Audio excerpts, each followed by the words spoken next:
Oi, pessoal, boa noite. Eu tô gravando esse vídeo aqui porque eu vou fazer um treinamento para apresentação da minha dissertação de mestrado.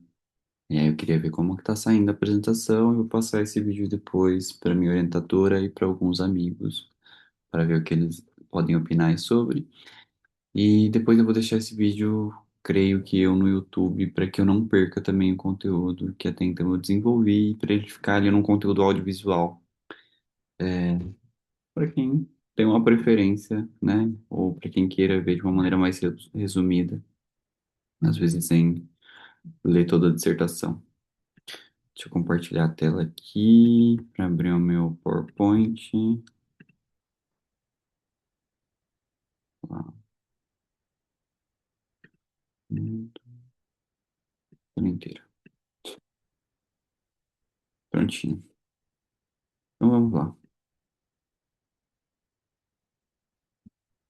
Bom, então, para começar, meu nome é William da Silva, eu sou arquiteto urbanista, sou aluno de mestrado da Faculdade de Arquitetura, Urbanismo e Design da Universidade de São Paulo e sou orientando da professora Beatriz Mugar Arquil. O meu trabalho, ele é intitulado Entre Estações, a Estrada de Ferro Noroeste do Brasil, em Mirandópolis, que é o meu objeto de estudo, é o município em que eu estudo. Bom, resumidamente, esse trabalho ele foi criado com o intuito de discutir a preservação dos vestígios ferroviários de Mirandópolis, que é a cidade onde eu nasci, e para isso eu tive que me aprofundar em algumas questões, em alguns assuntos. Então, por exemplo, a construção da estrada de ferro no oeste do Brasil, eu tive que me aprofundar. Quais foram os interesses para a construção dessa estrada de ferro? Quais foram os equipamentos necessários para o próprio funcionamento dela? Para aí eu entender qual é a forma que eles se relacionam com a história local do município. Eu estudei também algumas propostas de preservação nos municípios de Bauru, Araçatuba, Andradina, Miranda, no Mato Grosso do Sul, é o único município que eu estudo no Mato Grosso do Sul, e Mirandópolis, que é o meu objeto de estudo, para entender se essas propostas de preservação apresentam as mesmas problemáticas que eu identifiquei em Mirandópolis. Entre os problemas identificados nesses municípios, os principais são a preservação apenas do edifício de passageiros e intervenções radicais nos edifícios principais.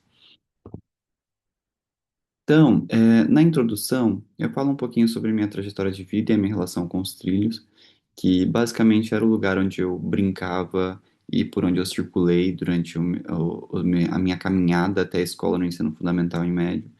E aí, até então, eu acreditava que a estação era importante simplesmente por ter sido um meio de transporte, né, de passageiros, de cargas. Mas aí, na graduação, eu desenvolvi um trabalho dentro da disciplina de planejamento urbano, onde eu estudei a centralidade em torno da estação. E eu vi que no meu município em si, né, o estudo aqui, o foco no município, me mostrou que a estação ela tinha sido responsável por definir esse centro da vida urbana, né, definir a centralidade e assim fazer surgir o município, que é hoje a cidade, né, onde eu cresci, onde eu morei por muito tempo da minha vida. Por esse amor em si, eu desenvolvi meu trabalho de conclusão de curso alguns anos depois, também na estação ferroviária, e propus a implantação de um centro cultural, fazendo esse edifício cumprir uma função social perante a população. Isso me resultou também em um artigo, em dois artigos, e um deles, né, foi intitulado aí A Importância da Preservação do Patrimônio Industrial em Mirandópolis, e lá eu apresentava alguns danos em si que eu encontrei na edificação e que até então poderiam ser sanados como intervenção mínima. Uma coisa que eu notei diante do meu trabalho de conclusão de curso, quando eu terminei, é que eu comecei a me questionar. Tinha alguns trabalhos que eu tinha visto, por exemplo, não só o meu, que eu publiquei em 2018, mas outros que eu tinha estudado, por exemplo, a proposta da Bruna Lima também, publicada em 2012. Uma proposta apresentada pela Prefeitura de Mirandópolis, que falavam simplesmente da preservação da estação ferroviária de Mirandópolis, mas não falavam sequer da segunda estação que existe aqui no município. E eu comecei a pensar, tá, mas por que uma preservação só de estação? Ou melhor, por que só dessa estação? Se existiam também outros equipamentos que, pelo menos nas bibliografias que eu encontrei, eram tão importantes quanto, como, por exemplo, os próprios reservatórios de água, que foram os responsáveis por definir a localização desses vestígios ferroviários. E aí, eu fui encontrando alguns historiadores que eu senti que estavam me dando esse suporte para continuar a minha exploração em relação ao tema. Então, o trabalho da Maria Emília Lopes Freire me trouxe o contato com dois deles, que para mim foram assim bem centrais no assunto que eu gostaria de discutir. Então, por exemplo, tem uma citação do Gandhi que fala que os edifícios eles não devem ser preservados de maneira isolada. Então, no caso, a gente não deve preservar o edifício de passageiros de maneira isolada, mas sim dentro de um conjunto da qual ele faz parte, está articulado e integrado a outros. Então, por exemplo, a própria relação entre edifício de passageiro e reservatório de água é algo que atuava em conjunto para o funcionamento da ferrovia. Depois tem uma outra, do Cassanelis Horrola, que ele fala que o edifício de passageiros ele não se explica sozinho, mas sim em relação ao meio que está inserido. E se a gente for pensar numa questão mais ampla do patrimônio, como eles se relacionam com a questão territorial, principalmente no entorno e na presença de edifícios industriais, aí a gente também vai ver como que essa frase ela surge num efeito assim muito amplo, né, muito mais abrangente, digamos assim, e não do edifício isolado, né? Ele não se explica sozinho. A gente precisa de muitos outros equipamentos para também explicar como que a ferrovia em si impactou dentro do município. E aí, da minha orientadora, a professora Beatriz Mugar Kiel, que ela fala que nas intervenções mais recentes parece que existe uma dificuldade de entender e de respeitar aquilo que distingue e caracteriza o edifício ou o conjunto. E que as intervenções mais recentes, elas normalmente estão caminhando ali no oposto do que propõe a configuração original do edifício ou do conjunto. E aí eu realmente noto, pelo menos nas propostas que eu vou apresentar para vocês, que existe uma certa dificuldade em entender um conjunto, ou mais de um edifício como parte de um conjunto, digamos assim, simplesmente por olhar assim, simplesmente para coisas que são muito centrais e esquecer de ver como ele se relaciona e ao que ele está interligado, inclusive até mesmo dentro do desenho urbano. E aí, para desenvolver esse meu trabalho, entender essa relação do município com os vestígios, eu fui buscando preencher algumas lacunas dos historiadores que eu encontrei. Um deles, o Ghirardelho, Nilson Ghirardelho, que publicou um trabalho em 2002, intitulado A Beira da Linha, Formações Urbanas da Noroeste Paulista, e ele estudou alguns municípios que foram formados entre 1904 e 1914. Contudo, ele não abrange a construção da variante Araçatuba-Jupiá, que foi construída entre 1926 e 1928, da qual a estação ferroviária de Mirandópolis é parte, e que foi construída entre 1934 e 1936. Então, eu também faço esse estudo ali abrangendo a relação do município, do surgimento do município com o surgimento dos vestígios ferroviários aqui. Aí tem os próprios historiadores locais aqui da minha cidade também, que vão focar bastante a questão histórica do município relacionada ao surgimento dos edifícios de passageiros e vão falar também ali brevemente dos reservatórios. E aí eles não citam, né? Isso é uma lacuna que eu identifiquei, as obras de arte e engenharia que foram construídas posteriormente para poder viabilizar tanto o funcionamento da ferrovia no município quanto também a integração entre povoados que se desenvolveram em ambos os lados da linha férrea. E também ele só vai citar algumas atividades industriais do município, né? Digo, máquinas de beneficiamento, mas ele não referencia elas dentro do território, né? Onde elas estão situadas, qual a localização, o endereço. Então é algo também que eu abri, mas não tanto para pelo menos indicar esses estudos para futuras pesquisas. Só um momentinho. Filho,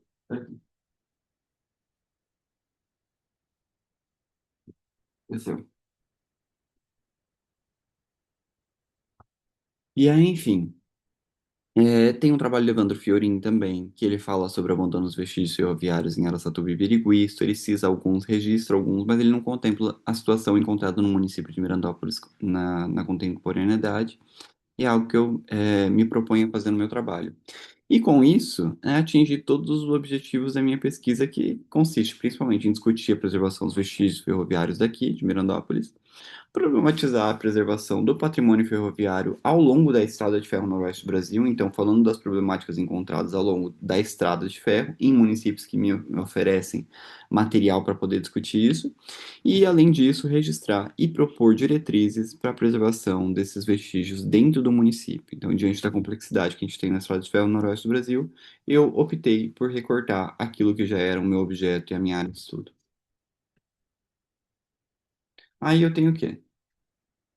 Um sumário estruturado em 4 capítulos, onde no primeiro Eu vou falar sobre a Estrada de Ferro Noroeste do Brasil, os interesses para a construção. Então, ali eu vou abordar alguns decretos que determinaram a construção da ferrovia e discutir com alguns autores como Roberto Simão Queiroz, Fernando de Azevedo, Odilon Nogueira de Matos, e outros para falar sobre como que se deu a construção e quais eram os interesses para essa construção em si, que aí vai me fazer entender também muitas questões relacionadas a quais são esses vestígios dentro da estrada de ferro e se o município foi responsável por determinar o traçado também, qual é a participação dele. Dentro desse capítulo, eu também discuto os efeitos da Noroeste do Brasil dentro do município, diante da presença das duas estações. Então, uma no distrito de Amandaba e outra no município de Mirandópolis, mesmo na área central. E aí os outros capítulos, né? O capítulo 2 onde eu faço a identificação e registro dos vestígios ferroviários por meio de pesquisa de campo, né? Que é um complemento para encontrar, além dos vestígios identificados na bibliografia, aqueles que estão situados no território, mas não constam na bibliografia. O terceiro capítulo, onde eu discuto as propostas de preservação ao longo da estrada de ferro noroeste do Brasil, então nos municípios que eu citei, Bauru, Araçatuba, Andradina, Mirandópolis, Miranda, no Mato Grosso do Sul. E no capítulo 4 eu apresento diretrizes para a preservação dos vestígios do meu município, diante da sua situação contemporânea que eles se encontram e das intervenções em si que eles foram alvo, né, digamos assim. Aí, passando aqui. No capítulo 1, resumidamente, eu vou ter basicamente essa construção da Estrada de Ferro a partir de três decretos. O primeiro em si, que começa a partir de uma publicação em 1904, que fala sobre o intuito de construir essa estrada de ferro, ligando o centro da República até o estado do Mato Grosso, e inicialmente partindo da de um ponto em si da Estrada de Ferro Mogiana, em Minas Gerais, até Coxim, no Mato Grosso. Porém, esse traçado ele não foi executado, porque o Guilherme ele fala que em 1902 a gente já tinha uma extensa malha ferroviária dentro do estado de São Paulo, e que este caminho se apresentou como mais viável economicamente e estrategicamente para ligar o estado do Mato Grosso. A gente vai ter também depois esse segundo decreto que foi publicado, então, fazendo a estrada a partir de Bauru, no sentido a Cuiabá. Então, a gente muda tanto origem quanto destino. E vamos ter um terceiro decreto que altera o destino final, né, de Bauru para Corumbá, ali na fronteira com a Bolívia.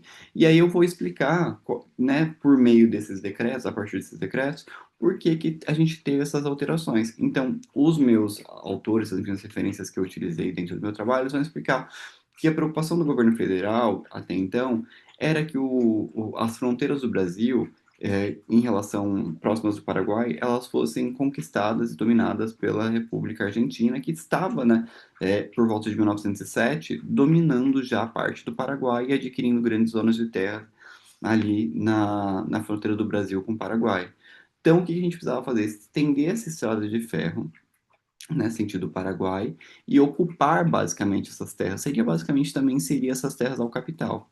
O intuito também era criar uma grande rede comercial que se estendesse no sentido do Brasil para a Bolívia, para que assim a gente criasse uma estrada que fosse independente, porque até então o nosso ponto comercial, a gente estava exportando para a Argentina e dependendo dessa via de comunicação pelo Paraguai. Né? A gente dependeria disso para fazer essa comunicação. E isso não era algo viável, né? Então não era benéfico para a gente, e aí tinha muitas questões que para a gente compensava mais agir estrategicamente e estender a linha férrea sentido primeiro a fronteira com a Bolívia, para depois sentido o Paraguai, e aí conseguir ali na fronteira com a Bolívia uma maior influência entre repúblicas vizinhas, para que depois fosse construído um ramal de Campo Grande a Ponta Porã, que foi tardiamente construído, e que poderia facilitar ali, diante dessa comunicação, fortalecer as nossas relações com as repúblicas vizinhas, Bolívia, Chile, Peru, onde o Brasil seria basicamente ali esse foco comercial, onde eles forneceriam produtos para a gente, e que forneceriam, inclusive, apoio em caso de guerra. Então, eles viriam dessa estrada de Corumbá até Campo Grande, e de Campo Grande a gente teria ali um ramal que levaria de Campo Grande até Ponta Porã, para a gente em si ter uma defesa dessas fronteiras, em caso a gente precisasse. E a Estrada de Ferro Noroeste do Brasil ela se mostrava muito benéfica por isso, e principalmente partindo de Bauru, Porque a partir de Bauru teria duas conexões ferroviárias, duas estradas independentes, que era a Sorocabana e a Companhia Paulista. E por isso essa estrada se estendeu a partir dali. Então esse é o traçado da linha tronco, construído entre 1904 e 1914. Esse daqui era o trecho original da linha tronco, ele fazia esse trajeto aqui, tá? Por Araçatuba, Luçanvira, até a Jupiá. Porém, esse trecho aqui ele foi suprimido porque ele era muito alagadiço. Então ele foi recortado aqui ó, em Luçanvira e aqui ele se tornou um ramal só, enquanto foi construída a variante Araçatuba-Jupiá entre 1926 e 1928, da qual o município de Grandópolis é parte, né, com as duas estações, e que também surgiram outros municípios aqui na variante, mais tardiamente. E aí, posteriormente, acho que em 1938, foi construído esse ramal aqui de Campo Grande até Ponta Porã, como eu disse para vocês, até mesmo por conta de proteção das fronteiras, porque em um primeiro momento interessou mais o Brasil em partir sentido à fronteira com a Bolívia para conseguir reforço em caso de guerra. E a ferrovia, vou ter alguns historiadores que vão falar, principalmente o Azevedo, né? Fernando de Azevedo, ele vai falar que a ferrovia ela foi muito transformadora no território em si que ela atravessou. E aí eu vou ter alguns outros autores, como, por exemplo, o Queiroz, que vai me citando exemplos de municípios que surgiram no Mato Grosso, o Ghirardelli, que faz esse estudo no estado de São Paulo, apresenta ali os municípios, entre eles Biricuí, Araçatuba, que surgiram até 1914, e o Faria, que é o historiador do município, que vai falar um pouquinho mais próximo desses municípios que surgiram mais tardiamente, ali com a construção da variante Araçuas de Piá, da qual o município de Miranópolis é parte. E aí o que eu faço? Como eu preciso historicizar o meu município, eu começo ali colocando primeiro por que que ele surgiu, né? Como que ele surgiu, qual a relação dele com a estação, está totalmente vinculado à questão da construção da variante Araçatuba de Piá. Explico as articulações que foram feitas dos proprietários de terras para que para que fosse construída a estação ferroviária de Mirandópolis primeiro. Então foi feita uma doação por um proprietário, né? Ele era ex-funcionário da Estrada de Ferro Noroeste do Brasil, na subsede ferroviária de Araçatuba. Ele tinha conhecimento do projeto da variante, queria se aproveitar da especulação imobiliária e doou parte das terras para que a ferrovia em si, para que a companhia construísse a nona estação da variante aqui nas terras dele. Ele queria que a frente da estação fosse construída para as terras dele, mas ele não conseguiu, né? A ferrovia em si, a estrada de ferro, alegou que é uma inviabilidade topográfica e construiu de frente para a terra do vizinho. O que aconteceu? Cada proprietário, em cada lado da linha férrea, construiu seu próprio povoado, seu próprio loteamento. Diante dessa situação de disputa ali pela frente da estação, o próprio desenho urbano ele se desenvolveu com evidências muito grandes dessas disputas. Porém, que até então eu não tinha encontrado de uma maneira tão forte, esboçada em mapas, apenas em alguns comentários. E o que eu comecei a fazer? Eu comecei a entender como que essas disputas foram evidentes no traçado urbano, para aí conseguir discutir uma preservação de vestígios ferroviários, inclusive além das estações. Então, assim, vai ter citações, por exemplo, do Faliese, que vão falar que ambos os povoados, que o Raul da Cunha Bueno, que era o proprietário que não doou terras, mas que se aproveitou da estação, ele tinha a frente da estação direto para suas terras, e que ele se beneficiou disso e ele fala que ele pretendia prejudicar o outro proprietário que doou as terras por conta da situação privilegiada. E que ele, por ter projetado a cidade posteriormente, né, depois que o doador já tinha loteado as terras dele, ele projetou uma cidade totalmente é, isolada, digamos assim, das outras, né? Então, cada povoado, ele basicamente virou uma cidade isolada. Aí ele fala ali, né, sem coincidência, sem qualquer ligação entre as duas cidades, né? São João da Saudade ficaria completamente isolada. São João da Saudade é o povoado do Manuel de Ataíde, que foi o doador das terras para a Companhia de Estrada de Ferro Noroeste do Brasil, para construir a estação. Esse povoado ficaria isolado quando o pátio fosse fechado, porque o pátio ele era para o vizinho em si, que até então não tinha doado nada, né? O acesso dava exclusivamente pelas terras do vizinho. E só depois que foi instalada a prefeitura que foram feitas algumas correções de ruas e tudo mais, de avenidas, que até então elas nem eram alinhadas entre si, para vocês terem uma ideia dessas evidências das disputas. E aí, o que que eu fiz? Eu peguei o mapa desses dois loteamentos, que aqui um é o loteamento Cidade Pauliceia, que é do Raul da Cunha Bueno, que não doou nada para a Companhia de Estrada de Ferro Noroeste do Brasil. E aqui é do Manuel Alves de Ataíde, que foi o doador das terras. E o que que a gente consegue ver? Que são dois povoados construídos de maneira isolada pela linha férrea. Ó, um para cá, outro para cá. A gente tem avenidas principais em cada povoado, mas elas não são interligadas. Então aqui é a Avenida dos Bandeirantes, aqui é a Avenida Internacional. A gente tem também as avenidas, que isso daqui eu confesso que me chocou bastante, que eu nunca tinha reparado nisso. São avenidas com denominações distintas para cada povoado. Então aqui eu tenho a Rua Regina e aqui é a Rua dos Guaranis. Aqui é a Rua Bela Vista, aqui é a Rua Anchieta. Então sempre assim, cada rua começa num bairro e termina no mesmo bairro. Ela não se estende para o outro lado. Aqui eu mostro nessa divisão setorial, basicamente, de cada povoado, como eles foram implantados, né? Aqui o do doador das terras para a Companhia de Estradas de Ferro Noroeste do Brasil, aqui do não doador. E aí, outras coisas que a gente vai percebendo. O doador das terras, como eu disse, ele já era ex-funcionário da Estrada de Ferro Noroeste do Brasil. Ele trabalhou em Aracatuba, ele, na minha percepção, ele tinha uma visão do que era uma paisagem urbana, de quais eram as características de uma cidade ferroviária fundada por essa estrada de ferro, por essa ferrovia. E a gente tem as obras do Ghirardelli que vai apontando algumas características, entre elas o formato de quadra ali, tabuleiro de xadrez, né, que são esses formatos mais quadradinhos. Enquanto do outro lado, o que a gente consegue perceber é que a gente tem quadras mais num formato ali retangular, parece num sentido de aproveitar mais da especulação imobiliária e do valor das terras, digamos assim, né, do lucro, em vez de em si um povoado que te seguisse características próprias de uma cidade ferroviária fundada pela Estrada de Ferro Noroeste do Brasil, né? Inclusive, ó, vocês podem ver que essas quadras não se conectam. A gente não tem prolongamento das quadras no sentido de parecer que as coisas são pensadas como um todo, né? Como algo homogêneo. Cada um possui sua característica particular até no formato das quadras.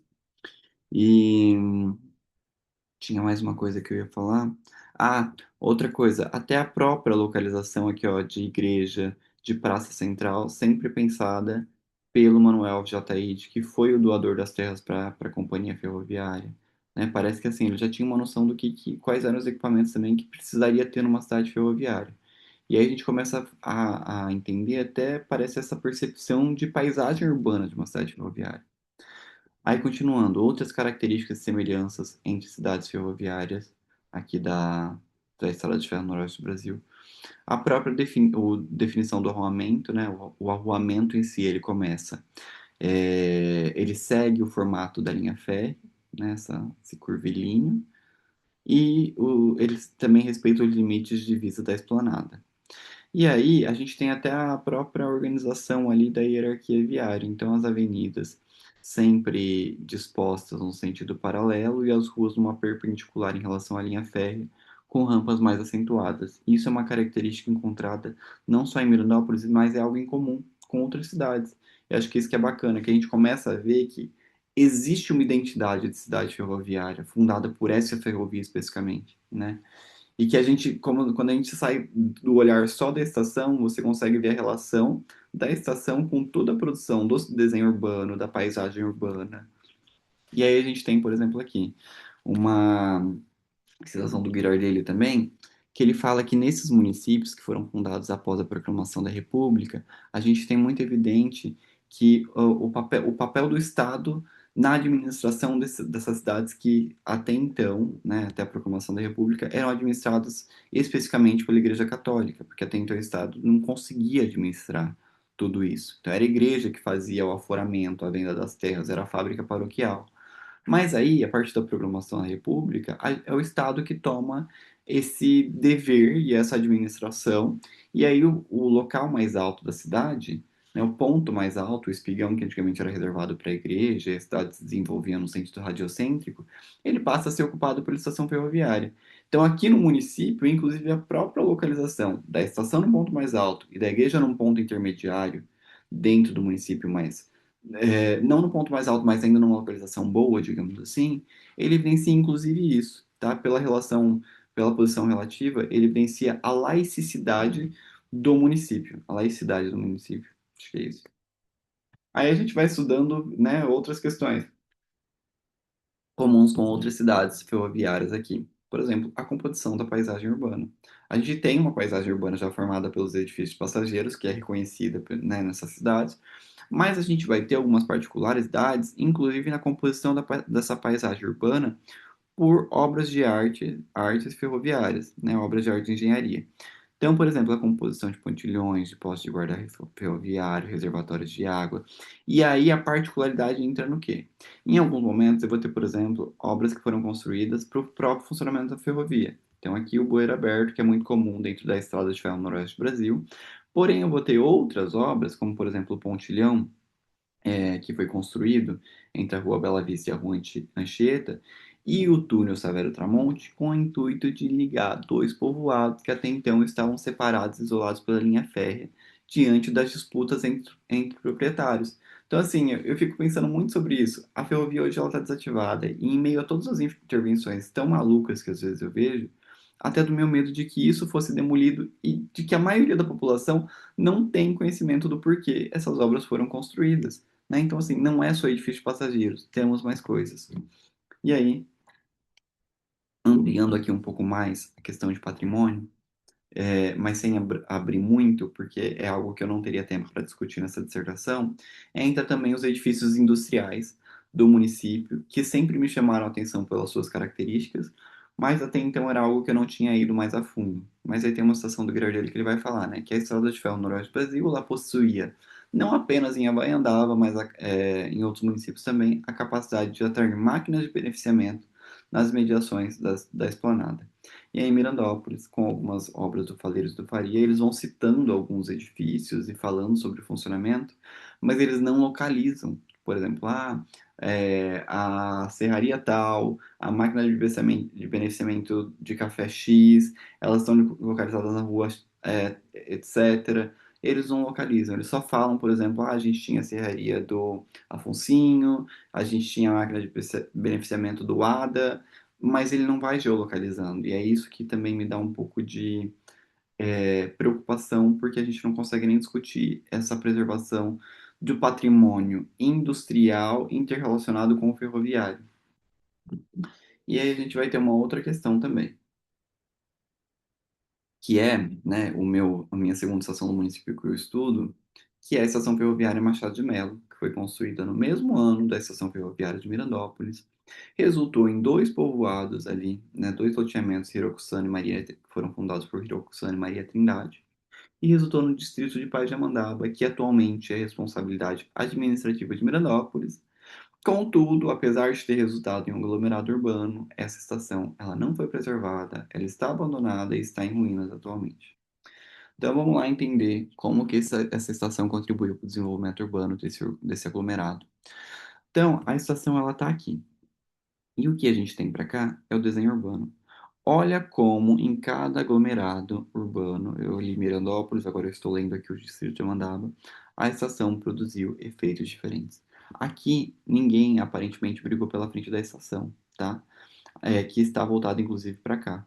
Esses proprietários, o Hiroku-san e a Maria Trindade, eles fundaram esses povoados. Vocês podem ver que apesar de não ter a quadra especificamente com formato tabuleiro de xadrez, que era um formato ali presente na Estrada de Ferro no Noroeste do Brasil, nas cidades fundadas por essa Estrada de Ferro, aqui a gente tem um desenho contínuo, homogêneo. Você não consegue separar o que foi que um construiu, o que foi o que o outro fez, né? É uma cidade inteira, é um aglomerado urbano único inteiro. Contudo, a gente também vai ter algumas características e semelhanças com outras cidades ferroviárias, como, por exemplo, a avenida ali, né, a definição do arruamento a partir dos limites da linha férrea e da esplanada. Então, né, aqui é a estação, aqui é a linha férrea, passando por aqui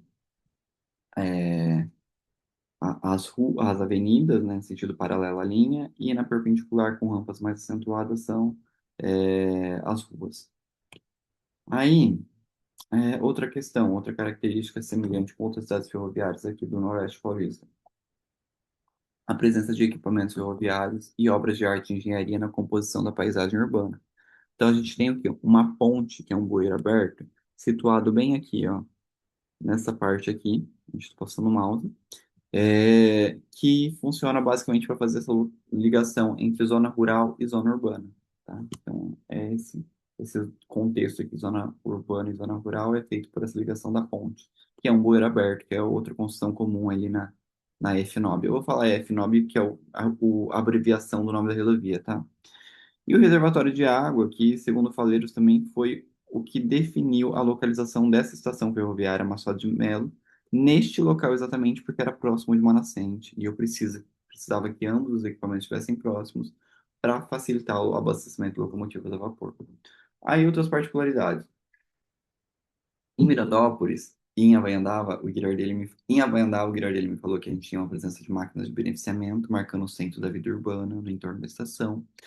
No distrito de Amandaba, eu não vou ter máquinas de beneficiamento. Eu não encontro isso, nem na bibliografia, nem em pesquisa de campo que eu fiz. O que eu encontro é o centro da vida urbana, ali o entorno mais próximo da estação, marcado por maior presença de comércios, de templos religiosos e maior infraestrutura urbana, quanto mais próximo estava da estação, tá? Então, comércio, comércio, comércio.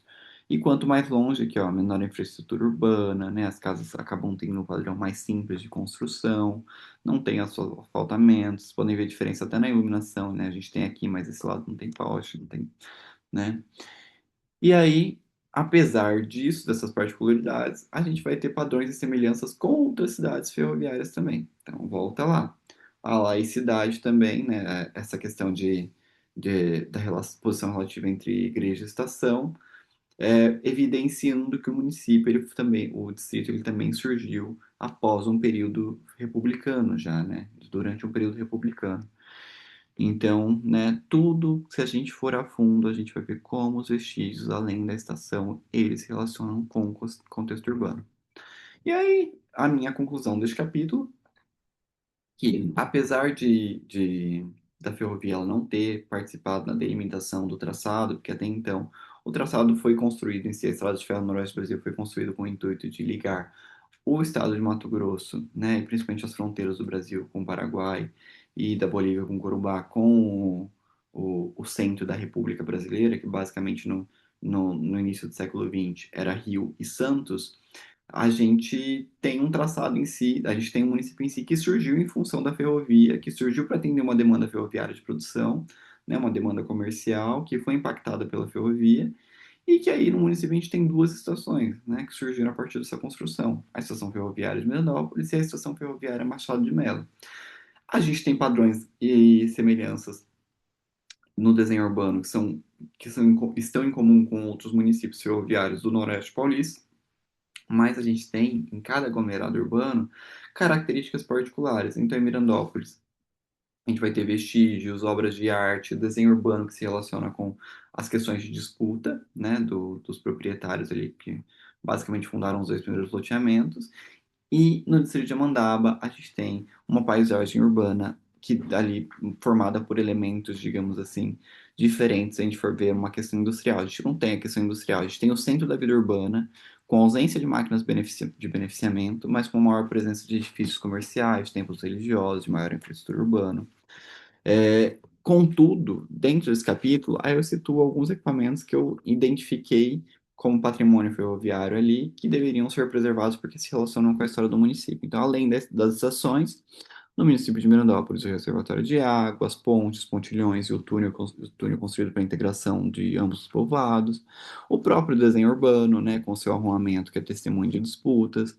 No distrito de Amandaba, eu vou ter o reservatório e a estação, né, o edifício de passageiros, o reservatório de água, que foi o que definiu a localização da estação, e uma ponte bueiro aberto, que são componentes da paisagem urbana. E aí, né, feito essa pesquisa dos vestígios a partir da bibliografia, eu fui para a parte em que eu identifico esses vestígios por meio de pesquisa de campo. E aí, o que que eu fiz? Eu fui pela linha férrea mesmo, caminhando, identificando quais que eram os vestígios presentes, para eu poder falar, olha, ele não consta na bibliografia, mas eu preciso entender de onde que ele surgiu, né? Por que que ele está ali? Para que que foi construído? Qual que é a razão? E aí, e inclusive para entender qual era o estado de conservação desses vestígios. Para isso, eu utilizei o modelo de ficha do Eduardo Bacani Ribeiro, que ele usou na dissertação de mestrado dele, para estudar a estrada de ferro de Araraquara. E classifiquei o estado de conservação dos vestígios em três tipologias, tá? Bom, edifícios, construções que tiveram alguma intervenção, que estão em um estado que contribuíram para a vida, para conservar a vida útil desses edifícios. Regular, que não tem intervenções, mas também eles seguem íntegros, e ruim ali, que são os vestígios sem nenhuma intervenção, mas que estão com danos graves, né? Que estão com danos graves ali. Então, 7 vestígios eu identifiquei dentro do município de Mirandópolis, como vocês podem ver, né? Ruim, bom, fui colocando o estado de conservação de cada um ali. Então, entre eles, o posto de guarda ferroviário, o pontilhão, a estação composta por um conjunto ali, né? Um conjunto que dentro desse conjunto faz parte do edifício de passageiros, o pátio, a esplanada, que também normalmente não são consideradas as propostas de preservação, o túnel Severo Tramonte, o posto de guarda ferroviário, o reservatório de água e uma ponte bueiro aberto. É, e aí, chegou num ponto da estrada, eu consegui fazer os levantamentos até aproximadamente aqui, ó. Então, eu fiz todo esse trajeto aqui dentro de Mirandópolis, caminhando. Quando chegou aqui, nessa ponte de bueiro aberto, eu não consegui mais seguir, porque o mato estava muito alto e impossibilitava que eu entrasse nessa área aqui até a estação da Mandava. Então, o que que eu fiz? Eu comecei a recortar por aqui. Comecei a cortar caminho pelas estradas rurais que tem ali. Entrei por acaso em uma propriedade rural sem saber que eu estava em uma propriedade rural. Animais começaram a correr atrás de mim. Foi uma loucura. E isso acho que evidencia ainda mais a dificuldade de acesso a esses vestígios. E aí, o que eu tive que fazer? Eu pensei, eu preciso fazer uma pesquisa complementar. Então, se eu não posso fazer de campo, eu vou fazer um mapa pela internet. Então, eu comecei a dividir essa área aqui, né, toda do município, em um mapa dividido em 10 áreas, inclusive das que eu já tinha feito a pesquisa de campo. E eu comecei a sinalizar todos os vestígios que eu já tinha encontrado e procurar novos vestígios que eu ainda não tinha tido acesso. Então, aqui o posto de guarda ferroviário, aqui o pontilhão, aqui a estação ferroviária, aqui o túnel. Depois eu tenho um outro posto de guarda ferroviária, um reservatório de água para essa estação, uma ponte voeiro aberto. E aí, entre a área A3, A4, A5 e A6, que já é depois do bueiro aberto, que eu não conseguia mais acesso, eu não tinha mais nenhum vestígio ferroviário, nenhuma ponte voeiro aberto, não tinha mais nada construído, né? Até A7, A8, A9, até chegar no A10, que aí já é onde eu consegui acesso, né? Já consegui acesso pela estação ferroviária do Machado, que está aqui. Aí tem uma ponte voeiro aberto aqui também, que dá acesso entre a zona rural e zona urbana. E vou ter aqui, nesta área, um reservatório de água, que é o próximo da estação. Então, todos os vestígios que eu tentei localizar e registrar, eles puderam ser acessados por pesquisa de campo. No entanto, né, essa dificuldade de acessar esse trecho aí, que estava com mato alto, evidenciou de fato que muitas vezes é difícil, inclusive, a preservação dos próprios trilhos, né? Que a gente tem eles cercados em si por propriedades rurais, e em uma linha desativada, a gente não tem manutenção que permite esse fluxo, né? Entre estações no município. Aqui que são algumas imagens da Ponte Poeira Aberta, do reservatório de água e da estação ferroviária do Amandaba, né? E aí, concluindo esse capítulo 2, o que eu notei? O que o edifício de passageiros de Mirandópolis, em si, que os edifícios de passageiros em Mirandópolis são os que mais sofrem com os danos, né? Isso é notório, assim, se você olhar para essa imagem da estação ferroviária de Mirandópolis, da estação ferroviária Machado de Melo, são os dois que mais sofrem com danos em si, patológicos, intervenção, das intempéries do tempo, daí por diante. Aí outra, quanto menor o número de habitantes do aglomerado, maior o nível de deterioração. Ou seja, apesar de Miranópolis estar bem acabada, aqui no distrito de Amandaba, a estação está inclusive sem cobertura, né? Ela está em ruínas. E isso pode ser por conta da seletividade de preservar sempre a estação do maior centro. Quanto mais próximo da área central, maior é o grau de deterioração. Então, essa estação aqui, que é a mais próxima da área central, do centro da vida urbana, dentro desse município, de fato, é a que mais está abandonada. Inclusive, não só ela, mas também um outro conjunto aqui, que é um posto de guarda ferroviário, que foi demolido parcialmente, e este outro posto de guarda ferroviária, que teve a construção de uma arquitetura hostil para impedir que pessoas em vulnerabilidade social entrassem neles. Depois eu tenho também algumas intervenções que foram feitas pela prefeitura, que podem ser destacadas assim como totalmente insatisfatórias, porque elas não contribuem basicamente assim para a longevidade da estrutura. Aqui, como vocês podem ver, é uma intervenção radical, não tenho nem muito o que comentar ainda agora. Aqui não foi feito, mas nos outros que foram feitos, ó, aqui no posto de guarda ferroviário, aqui foi uma demolição que aconteceu de um posto que tinha aqui de guarda ferroviário, uma construção. No Pontilhão e no túnel Saveiro Tramonte foram feitas algumas pinturas que representam a história do município, mas acabam destoando esses elementos na paisagem, que até então eram vistos como partes funcionais da ferrovia, agora eles são vistos basicamente como uma alegoria, né? E aí a intervenção também que eu coloquei aqui de novo, da estação ferroviária de Mirandópolis, é uma foto parecida.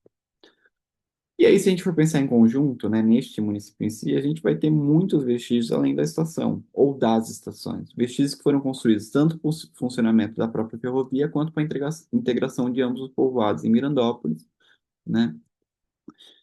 E aí, o que eu fiz? Eu queria saber se essa realidade era encontrada em outros municípios também reportados pela Estrada de Ferro no Noroeste do Brasil. Então, eu fui continuar estudando.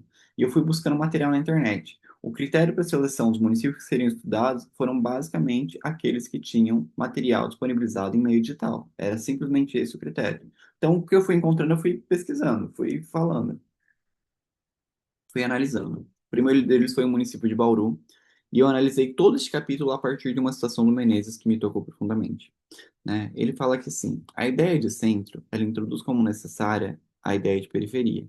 E privilegiar o centro é descompromissar-se com o que não é central. Ou seja, se eu sempre olho sempre para edifícios principais, sempre para edifícios centrais, eu vou esquecer tudo que está na periferia. E pensar nesse centro é necessariamente ter que pensar em algo na periferia, porque tem coisa na periferia. O centro introduz como necessário a ideia de periferia. Então, em Bauru, por exemplo, eu tenho todo este complexo aqui, todo esse conjunto. Aqui é a estação central, onde atuou três companhias ferroviárias do município de Bauru, Companhia Paulista, a Estrada de Ferro Sorocabana e a Noroeste do Brasil. Aqui é a plataforma de embarque e desembarque que abrigou essas três companhias. Aqui alguns vagões, os próprios trilhos, algumas construções que eu não consegui identificar nem por poligrafia, por estudo. Se eram partes funcionais da ferrovia também, mas provavelmente sim. E aí, o que aconteceu? Aqui nessa área, bem no cantinho, a gente tinha um edifício administrativo da Estrada de Ferro Noroeste do Brasil, bem pequeno. E ele foi preservado, é o único elemento que foi preservado até hoje, e que atualmente abriga as atividades de um museu ferroviário regional. Ele abriga, e ele foi, segundo as informações do website da Prefeitura de Bauru, ele foi, né, basicamente preservado, essa parte aqui, com o intuito de preservar a história das três companhias que fizeram sede no município. Só que as companhias só fizeram sede aqui, as três. Foi a Noroeste do Brasil que fez aqui. As três companhias fizeram sede aqui, né? Tipo, nessa estação central. Olha a grandiosidade disso. E aí tem uma outra foto que mostra essa estação central, a fachada dela, dentro de uma das alas expositivas deste museu que foi criado. E aí eu questionei, né? Se o edifício ele é tão representativo, nesse tamanho dessa imagem em uma das aulas de exposições, por que que a estação central não é preservada também de uma maneira íntegra e não só na foto, né? E aí eu começo a questionar sobre esses pontos, assim, que eu vou observando. Porque, na realidade, o que a gente tem no município atualmente é essa realidade de abandono, deterioração, então marmita, lixo, tudo jogado em volta da da estação central, da plataforma de embarque e desembarque, vagões abandonados e deteriorados, que vocês podem ver mais, que mais vagões, todos os vitrais aqui quebrados, pichação nas paredes, muros. E aí tem uma matéria do website da Universidade Estadual Paulista de Tupã, ele fala que esse cenário foi encontrado não só apenas em Bauru, mas que é um prenúncio ao longo de toda a estrada de ferro noroeste nossa, de toda a estrada de ferro noroeste do Brasil, de Bauru até Corumbá, né, nesses aproximadamente 1.200 quilômetros que a gente tem de linha férrea, né, que a situação é a mesma. E aí em Araçatuba, a gente também tem duas estações ferroviárias, e eu comecei a perceber o quê? Quando a gente tem duas estações ferroviárias no município, preserva-se apenas que está mais localizada ali na área central, enquanto a outra, essa daqui da zona rural, foi abandonada. Inclusive, a estação aqui, ela abriga o uso da Secretaria de Turismo, né, atualmente, e os trilhos foram removidos do centro, mas a estação em si, essa estação não tenho certeza se ela foi tombada. Mas ela está preservada, tem novos usos, e é parte de uma proposta de preservação da década de 1990, tá? De preservar esse edifício e construir esse. Então, eles o prefeito de Araçatuba determinou que seria desativada essa estação, uma nova estação seria construída fora da cidade, mas essa daqui seria considerada basicamente patrimônio da cidade, tá? Mas aí aqui que a gente tem essa estação com novos usos, mas ainda assim com intervenções que basicamente, né, transforma ela ali em uma tela, enquanto a outra na zona rural está abandonada. Outra questão que me chamou a atenção era essa turba, né? Olhar para o centro e esquecer do que não é central. A gente tem uma casa que é a do engenheiro-chefe da, de Araçatuba, da Ferrovia de Araçatuba. Foi preservado e atualmente é o Museu Marechal Rondon. E a gente tem outras casas que são partes, basicamente, dessa vila ferroviária, é uma vila ferroviária, mas elas não foram preservadas apenas pelo uso. A gente tem de tudo ali. Uma virou ponto de serviço, outra de comércio, outra ponto institucional, funciona como abrigo, enfim, são muitos usos variados. Como vocês podem ver, ó, até reforma a gente tem, tá? Então, provavelmente algumas aberturas foram feitas ali, devido à ausência de preservação. E fora do município, né, naquela estação da zona rural, a gente tem os trilhos que foram desviados para fora, o reservatório de água, os próprios vagões abandonados, que vão me remeter a uma situação que foi citada em Bauru anteriormente, pela própria população, uma publicação no jornal do G1 online, de que em 2019 o município liderava o ranking nacional de maior número de casos de dengue e que os vagões em si basicamente eram um ponto de dengue no município. Então a gente vê que a preservação ela é importante não só para preservar a questão da memória, mas para preservar até mesmo a saúde pública, né? Em Andradina, o prefeito resolveu demolir as casas de sinalização, porque ele alegou que essas casas em si estavam sendo um empecilho ali na paisagem, estava tendo muitos acidentes nos cruzamentos. Então ele disse que demoliria, faria a remoção dos trilhos da área central, faria igual a Araçatuba e colocaria esses trilhos para passar pela zona rural, e que diante disso ele fez muitas reuniões, houveram muitas propostas para ver qual seria o traçado mais econômico e viável, que demandaria de menos obras de arte e engenharia. Ele queria a proposta mais sustentável possível. E aí eu peguei uma colocação da professora Beatriz Mugarkil, publicada em 2021, que ela fala assim que fala-se muito sobre os critérios de sustentabilidade hoje em dia, muito sobre as siglas ESG, né, em inglês, mas quando a gente fala basicamente sobre essa aplicação desses critérios na construção civil, e quando a gente relaciona eles com o restauro, aí é tudo visto como muito caro, como muito, digamos assim, inacessível, né? E ela falava, o que são esses custos, né? O que é os custos do restauro? Comparado basicamente a todos os custos que a gente tem para, digamos assim, já neste caso, para a demolição dessas obras de arte, para transporte dos escombros, para a produção de novos materiais, para a construção de novos vestígios, né? E aí ela fala, basicamente, ela situa o restauro como a proposta mais sustentável possível. Então, diante da fala dele, eu simplesmente faço esse cruzamento de informação e falo, olha, tá errado isso aqui. Talvez esses vestígios aqui poderiam ser utilizados nos cruzamentos como forma de manter um trânsito mais seguro, que inclusive foi possível, né, durante o período em que a ferrovia estava ativa. É, no município de Miranda, parecido com Araçatuba, uma estação na área central, foi preservada também a Secretaria de Turismo e outra na área rural, que está inclusive em uma propriedade privada, abandonada, sem nenhuma proteção, sem nenhum tombamento, difícil acesso, enfim. E aí, eu encontrei um vídeo no YouTube que me mostra esse edifício, inclusive com sinais de ocupação informal, um reservatório de água abandonada, a fachada está degradada, as paredes são com fissuras, com rachaduras, telhado detonado, enfim, bastante coisa.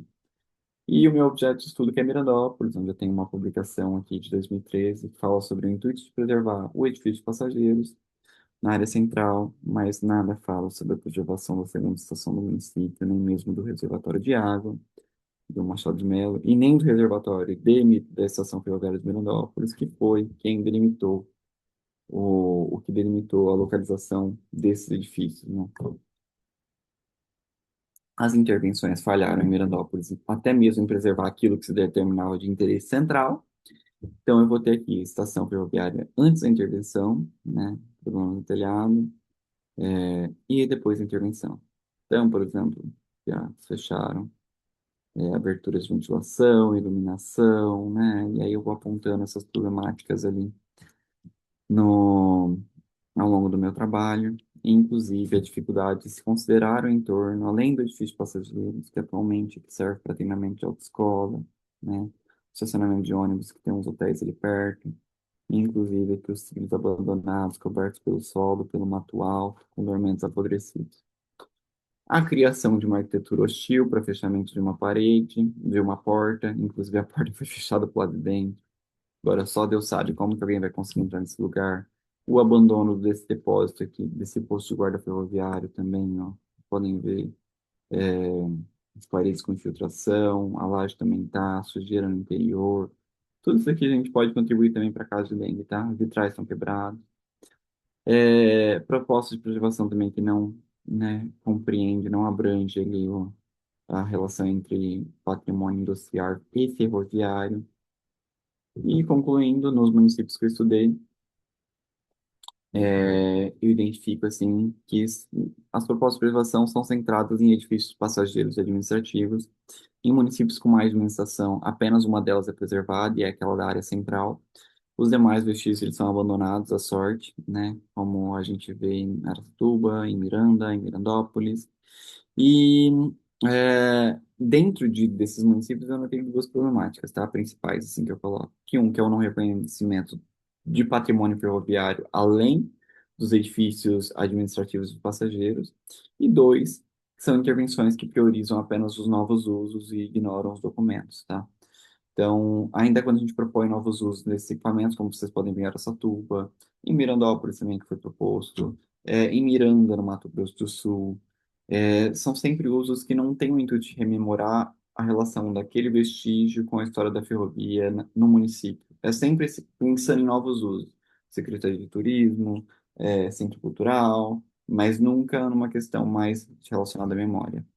E aí, diante de todas essas problemáticas, principalmente das identificadas dentro do município de Mirandópolis, eu vou discutir ali a definição, eu vou discutir ali diretrizes de preservação para o meu município, para o meu objeto de estudo. E aí eu já começo pela definição da Carta de Estágios. São três documentos que eu estudo: a Carta de Estágios, os Princípios de Dublin, publicados em 2011, e a Carta de Veneza, publicada em 1964, que é citada pela Carta de Estágios de 2003 como um documento essencial para o inventário, para a identificação e preservação do patrimônio industrial, da qual o patrimônio ferroviário é parte. Então, a primeira coisa que ela me faz, a carta de necessidade, é apresentar uma definição de patrimônio industrial muito ampla, que vai englobar os meios de transporte, que no caso é a ferrovia, mas também as fábricas, os locais de processamento, no caso das máquinas de beneficiamento, armazéns, no caso de Veranópolis, tem armazéns de café perto da ferrovia, tinha, né? As habitações, os locais onde se desenvolver algumas atividades sociais. Se a gente fosse ver até talvez aquela praça em frente à igreja seria essencial. Os locais de culto, então aí a igreja na frente da praça, a paisagem urbana de uma cidade ferroviária. E os locais de educação, que eu também tenho em Mirandópolis, né? Então eu coloquei todos esses vestígios aqui embaixo. E aí o que que a gente tem, né?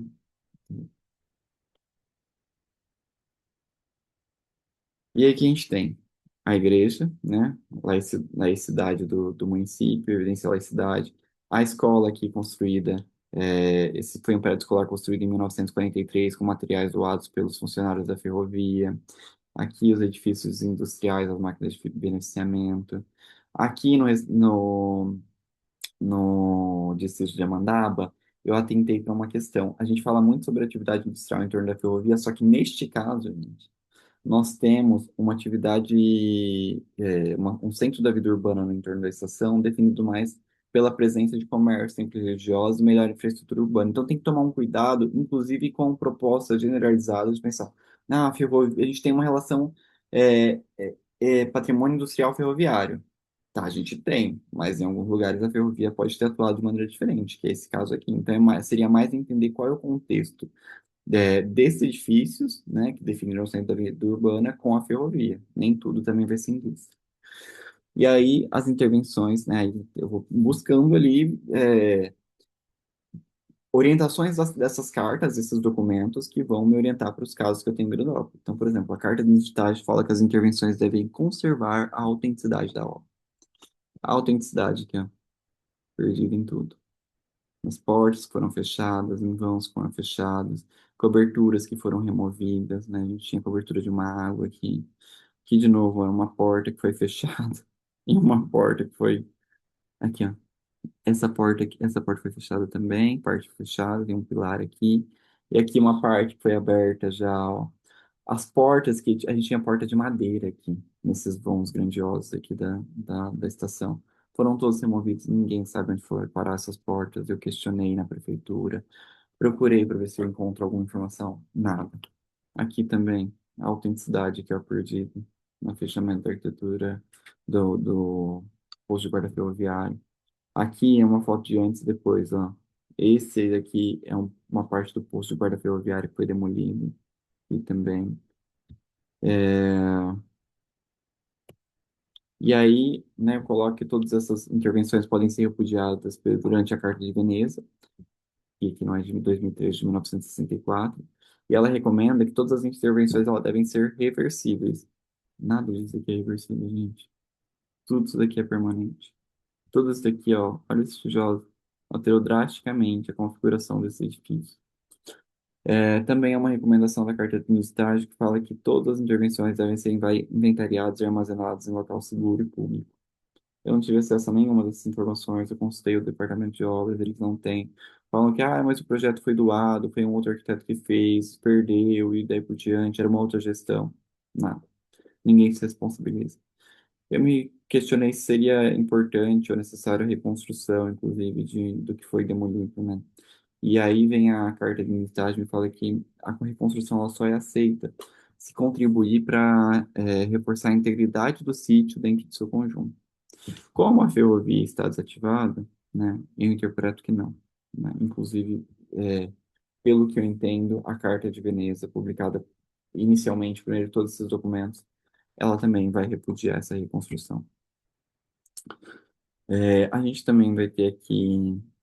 Eu também me questionei sobre se seria possível fazer reversão das intervenções, né, que foi feito aqui no edifício de passageiros, né, essa criação dessa arquitetura hostil. E aí, o que eu encontrei aqui, na Carta de Veneza de 1964, ela fala que as intervenções, todas as contribuições válidas de todas as épocas devem ser respeitadas. Só que ela é muito clara quando ela fala sobre contribuições válidas, tá? E isso daqui não é uma contribuição validada, gente, convenhamos. Isso aqui é algo que realmente merece atenção, né? Daqui é basicamente uma destruição do patrimônio, em que a única coisa de intervenção que foi boa feita até o momento foi a recuperação dessa cobertura.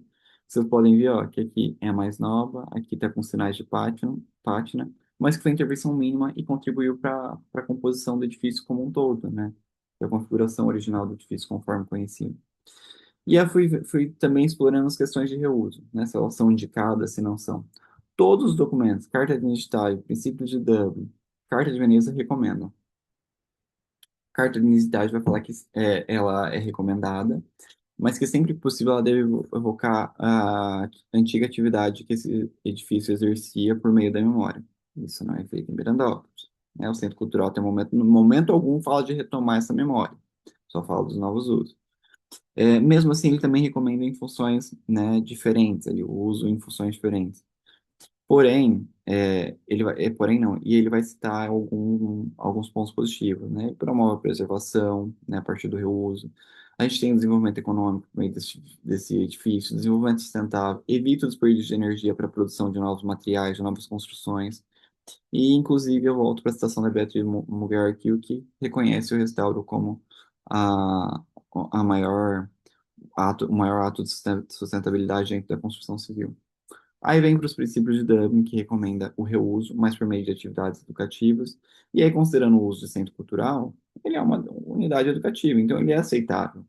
Porém, o que a gente percebe é que os usos são sempre colocados em primeiro lugar, né? Eles vêm em primeiro plano à frente do que seria a preservação. E aí esse o erro das propostas, porque diante dos princípios de Dublin, ele vai recomendar que o patrimônio, que o vestígio, o bem, ele deve ser preservado e ele deve ser utilizado como forma de comunicar, conscientizar e fazer compreender as dimensões históricas e os valores desse bem, desse vestígio. E não é isso que é feito. Eles querem comunicar a partir de novos usos, e não é isso que pode ser feito. Na Carta de Veneza, ela fala que a conservação ela é inclusive favorecida pelo novo uso, né, pelo reuso. E que a nova destinação ela realmente é muito desejável. mas que a gente não deve alterar a disposição, a decoração dos edifícios, proíbe destruições, modificações, alteração na relação de volumes e cores, mas tudo isso é alterado. Volumes e cores, aqui, ó, volumes por meio das coberturas removidas, as aberturas, né, fechadas, alteradas, enfim. E aí, coisas que ainda continuam me surpreendendo, por exemplo, a carta de estágio, como eu falei, ela recomenda que o inventário, a proteção e a conservação, ela deve ser feita a partir da à luz da Carta de Veneza. E a Carta de Veneza vai falar o seguinte: a conservação desses monumentos exigem, antes de qualquer coisa, a manutenção permanente. Porém, no município, o que passou por intervenção, eu estou falando de intervenção ainda, tá? Apenas 30% dos vestígios identificados. Foram 10 componentes de um conjunto. Só 30% passaram por intervenção. As outras 70, elas estão ali sem nenhuma intervenção. Em alguns momentos elas estão muito bem conservadas, apenas com sinais de pátina, como por exemplo o reservatório de água de Mirandópolis, o que me surpreende muito, mas é porque ele está em uma situação no território muito escondida, com fundo para residência, onde ninguém basicamente acho que até então não reclamou dele, a não ser pelo, não acredito que não tenham reclamado pela dengue. E também a carta de identidade vai recomendar, inclusive, a preservação de ruínas. Então, no caso, a estação ferroviária de Miranópolis é recomendada pelo potencial arqueológico, pelo potencial ecológico, tá? Sustentável. E neste caso aqui, como esse edifício está totalmente, digamos assim, acabado, o que se recomenda basicamente seria um restauro, né? Por meio da lastilose. Tem tijolos, partes do edifício que foram desmembradas estão espalhadas pelo entorno. Então, se recomenda que o restauro ele se limite à anastilose, que basicamente seria apenas a recomposição de partes desmembradas e ter que repensar a cobertura aqui, né, em duas águas, que esse frontão indica, né, denuncia, para que a gente possa proteger o edifício. Ainda sobre identificação, inventário e proteção, a Carta do Estágio vai falar que isso compete a todas as coletividades, que deve ser disponibilizado em meio digital e físico. Porém, o que a gente tem sobre identificação da estação ferroviária, inventário, proteção, são essas três informações publicadas pela Prefeitura, duas em 2013, uma em fevereiro e uma em julho, outra em 2014. Só falando que o projeto foi feito, foi mandado para o Ministério da Cultura, foi a Marta Suplicy na época, que recebeu esse projeto. Aí o município ganhou concessão para implantar o centro cultural. Cultura reforçou o pedido da importância da estação. Em momento algum você vê a participação da população falando que é importante o centro cultural, ou que de fato deveria ser um centro cultural lá. Em momento algum você vê essas propostas falando sobre paz, sobre curso, sobre o que é esse projeto, divulgando uma planta baixa desse projeto, falando quando vai ser executado, qual que é o andamento da proposta, tudo parado. E aí, né, os princípios de Dublin me recomendam o quê? Uma coparticipação. Eu tenho que fazer, deveria ter feito isso com o quê? Articulando o poder entre prefeitura, entre especialista do tipo de indústria que eu quero preservar, então alguém que é especialista em patrimônio industrial, ferroviário nesse caso, e a própria população, esses três comunicando. Em momento algum eu tenho isso nessas matérias, tá? Inclusive, a carta de identidade também vai abrir uma possibilidade ali de registro material, que é algo muito bacana que eu não tinha pensado. Ela fala que a memória da população é algo insubstituível e único, e que ela deve ser registrada, né? E que, inclusive, ela ajuda a reforçar a importância da população nesse inventário, nesse registro, mas a população não foi consultada. Essa carta também vai falar que o papel da administração pública nesse caso não era simplesmente falar que vai, né, ó, centro cultural na estação, mas era de comunicar os valores que a própria população vê nesses vestígios, né, por meio de publicação, exposição, mídias digitais, outros meios, mas a realidade é que a gente não tem nem a divulgação desse projeto, quem dirá de comunicar valor de alguma coisa, né, infelizmente.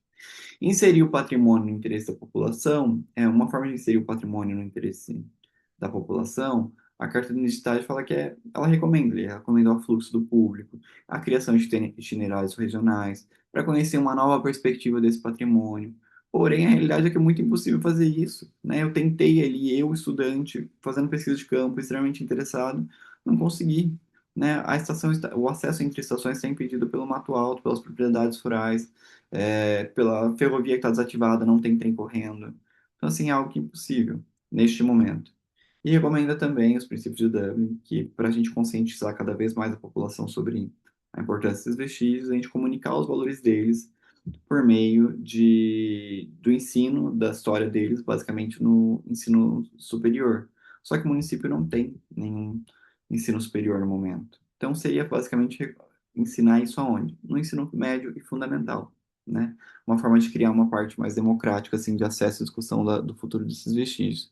E aí, quando eu tenho a minha questão norteadora do meu projeto de pesquisa sobre quais equipamentos deveriam ser preservados como patrimônio ferroviário do município, além das estações, eu vou lá, Estação Ferroviária de Miranópolis do Machado de Melo, consigo explorar toda a relação dela com o início com a criação do desenho urbano, o início do arruamento, a posição relativa entre igreja e estação, o formato das quadras, e consigo ver também outros equipamentos que são constituintes da paisagem urbana de uma cidade ferroviária, que foram colocados ali, inclusive, para integração ou funcionamento dos povoados, né, ou da ferrovia, e também as estruturas que foram construídas para viabilizar só o funcionamento da ferrovia. Então, os reservatórios, as pontes, alguns pontilhões, né?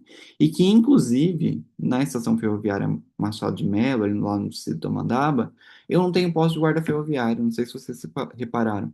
Isso vai me evidenciar, basicamente, um povoado que se desenvolveu sem nenhuma disputa, tá? Isso é extremamente importante. E aí, no final, gente, eu coloco aqui que esse estudo ele não esgota as minhas fontes, né? Nem os meus vestígios, nem a relação desses vestígios com a história do município.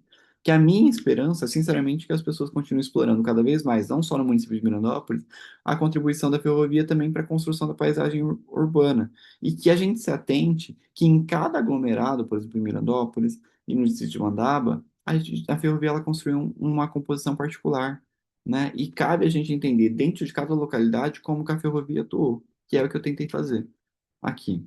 Então, concluindo, né, todo este meu trabalho agora, eu tenho que o Bauru, Araçatuba, Andradina, Mirandópolis e Miranda. A preservação, as propostas são centradas apenas na preservação de edifícios administrativos e de passageiros. Quando existe mais administração, preserva-se apenas as do centro. Uma exceção da preservação apenas de edifícios de passageiros é em Araçatuba, que a gente tem a preservação da casa do engenheiro-chefe de Araçatuba, né, que virou o Museu Marechal Rondon. Por isso, isso me desperta uma preocupação muito grande, porque a gente vai ter ali uma certa preocupação diante da pluralidade de vestígios. A gente tem uma vila ferroviária lá que não foi preservada e foi parcialmente demolida para a construção de um terminal rodoviário urbano. E isso foi feito pela própria prefeitura, que deveria atuar na preservação desses vestígios. Então, isso me preocupa. E fora isso também, a gente tem normalmente nos municípios, então, Bauru, Araçatuba, a gente também encontrou vagões. Todos esses vagões reservatórios abandonados despertam, inclusive, uma preocupação não só com a preservação da memória, mas também da saúde pública nesses municípios, né? Diante disso, eu vou para o meu objeto de estudo, que é Mirandópolis, que foi onde eu notei que a gente mais tem intervenções radicais, né? As intervenções elas prezam apenas pelos novos usos, não seguem as recomendações que deveriam orientar a preservação do patrimônio industrial, da qual o patrimônio ferroviário é parte, e que não seguem nem mesmo os conceitos básicos da Carta de Veneza, que recomenda a intervenção mínima. Diante disso, por final, eu coloco alguns questionamentos finais que foram surgindo na minha cabeça e resolvi elucidar aqui, que é, por exemplo, qual seria a melhor forma econômica e sustentável de preservar todos os vestígios da ferrovia, né, da Estrada de Ferro no Noroeste do Brasil. Se seria através da reativação no uso original ou da adaptação de novos usos. Eu simplesmente comecei a me questionar porque a minha esperança em si era que fosse através dos usos originais. E também perguntei, nossa, será que se fosse através da reativação original, a gente conseguiria preservar também as máquinas de beneficiamento do entorno? Ou será que isso geraria um processo de gentrificação no centro? Porque o meu intuito era em si a gente ter um reavivamento, né, do centro em si, dessa parte agrícola, produção agrícola que a gente tinha funcionando junto com a ferrovia, principalmente nessa área central. Porém, eu tenho algumas hipóteses assim que a gente não conseguiria preservar, por exemplo, os próprios reservatórios de água, né? Que foram equipamentos construídos ali em um outro período, onde o combustível da ferrovia era um outro. E atualmente a gente utiliza mais alguns combustíveis como etanol e diesel nas locomotivas mais modernas.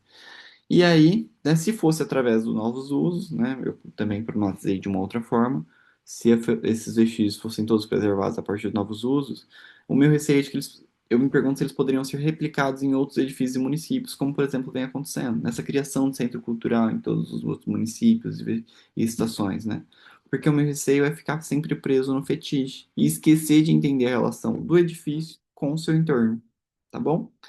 Bom, essa é a minha apresentação. Eu queria muito agradecer à CAPES, ao PAF, pelo apoio financeiro, à minha mãe, aos meus amigos, dois deles que, se Deus quiser, estarão na minha banca, e principalmente ao meu cachorro Todd e a mim mesmo por ter me apoiado durante toda essa pesquisa que foi bem profunda sobre o meu município, buscando ali a minha identidade e buscando a identidade de pessoas que fizeram tudo isso daqui existir. Tá bom? Obrigado, gente.